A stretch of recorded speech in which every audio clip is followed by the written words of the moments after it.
لله الحمد لله الذي لا يكشف الشدائد إلا هو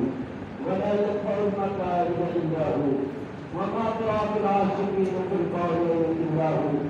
وما ترى المطلوب الراكبين في القائلين إلا هو العباد كلهم ضعفاء لا قوي إلا هو والناس كلهم فقراء لا قوي إلا هو لا حافظ ولا ناصر إلا هو غافل الذنب وقابل التوب شديد العقاب بالقول لا إله إلا هو هل من خالق غير الله يرزقكم من السماء والأرض لا إله إلا هو وإن انفق الله بضر فلا كاشف له إلا هو وإن عدة خير فلا راد لفضله يصيب به من يشاء من عباده لا إله إلا هو وموسى على طول حين ناداه قال لا إله إلا هو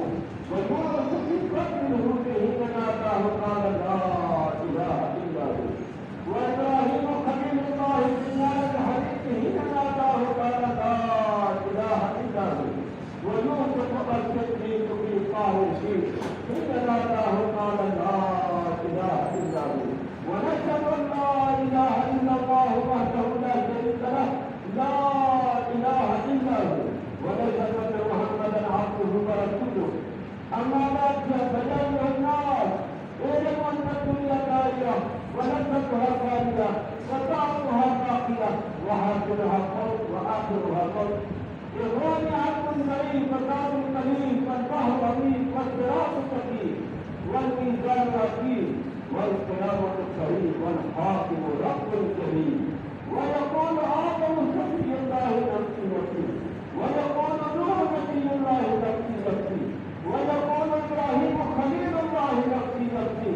ويقول موسى كليم الله نفسي نفسي ويقول داوود خليفة الله نفسي نفسي ويقول عيسى روح الله نفسي نفسي ويقول رسولنا وشفيعنا محمد صلى الله عليه وسلم أمتي أمتي فيقول الله عز وجل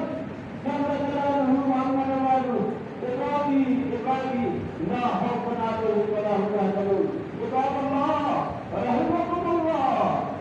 اعجلوا واعملوا واستغفروا فإنه هو الغفور الرحيم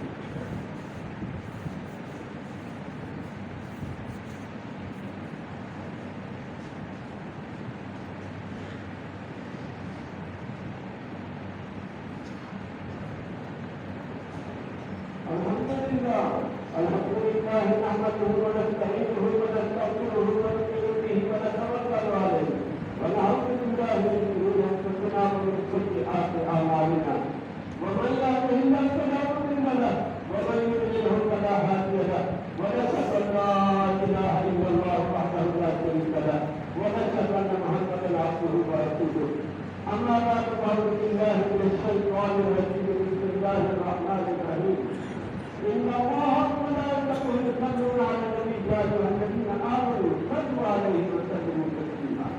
اللهم صل على سيدنا ومولانا محمد كريما صلى الله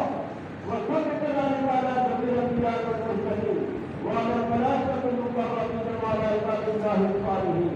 خصوصا على العلماء الراشدين المحدثين وعلى الفاتحة الأزواج المبشرة وعلى أزواج النبي وعلى بنات النبي وعلى كل الصحابي والصحابية رضي الله تعالى عنهم أجمعين. قال النبي صلى الله عليه وسلم في شاة الصحابي